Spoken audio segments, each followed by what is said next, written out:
Alex Phillips is with us, former MEP, of course.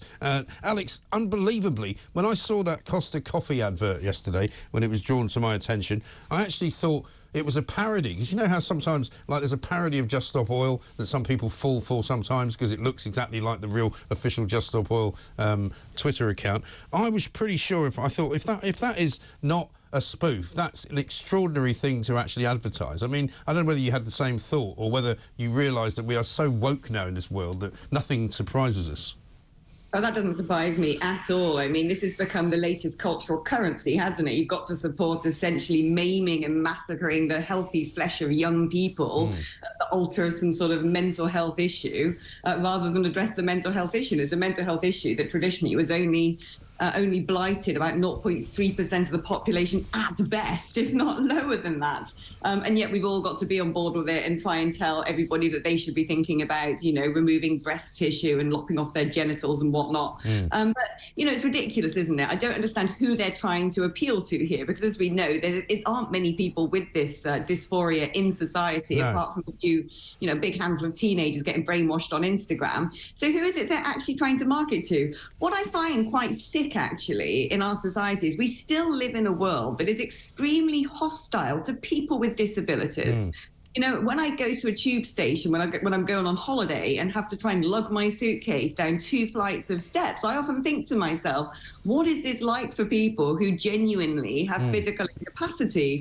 And there are very few tube lines that accommodate people with physical incapacity. There's very few shops that do that. There are lots of people out there with genuine disabilities, people who are blind, people who are deaf, people who are wheelchair bound. And there's never been any sort of, you know, let's look after those, let's include those, let's promote things for those people, because, you know, these are people with a real need in society. You've got to have a made-up confected need. You've got to have some sort of gender questioning or racial existential crisis or sexuality existential crisis. You know, it's all the made-up things that are, you know, elevated to high levels of status where real disabilities are ignored. Yeah, it really is extraordinary. I mean, this is what a Costa Coffee spokesperson said, right? At Costa Coffee, we celebrate the diversity of our customers, team members and partners. We want everyone that interacts with us to experience the inclusive environment that we create, to encourage people to feel welcomed, free and unashamedly proud to be themselves. The mural in its entirety showcases and celebrates inclusivity. I mean, I was listening to Julia this morning talking to that Labour MP who does not champion women's rights at all. I can't remember his name now, the double-barreled bloke. What it doesn't show at all is inclusivity, and what it doesn't do is celebrate anything. I mean, why would you celebrate somebody mutilating their own body? I know, it's a perversion. It's a weird word, isn't it, celebrate? It's a perversion at this stage, and it's deeply alarming. I don't understand quite how we've accelerated to this point in a matter of years. What next? What are we going to be promoting next and glorifying? Also, you're going into the Costa Coffee, generally speaking, to have some rather overpriced white foamy milk with a piece of crappy Danish, which looks as if it's been sitting there for about 4 days. You know, if you're stupid enough to go and waste your money for about £7, then good luck to you. But what you don't need is a poster of somebody with a mutilated body.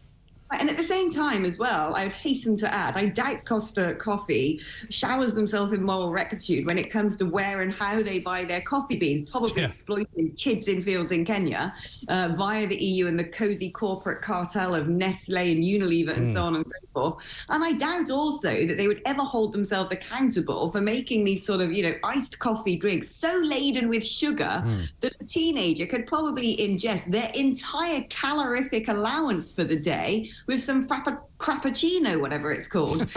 I mean, and obesity is a real crisis in this country, and it's companies like Costa Coffee mainlining sugar into people's veins. I know. It's absolutely extraordinary what they sell in there and then pretend that they're doing good. You know, they're really not doing any good for anybody, so they should sit down and shut up, I think. But that's enough of them. What about this other organisation that I came across today for the first time called The Key, which apparently is a national information service with a £30 million turnover. This is the kind of thing, when you find out about it, is actually truly shocking, because presumably the £30 million turnover that this mob are getting through their door is all coming from our school system, because it would appear that they basically have all sorts of leadership resources being given to more than 13,000 schools and educational trusts in the country. Incredible.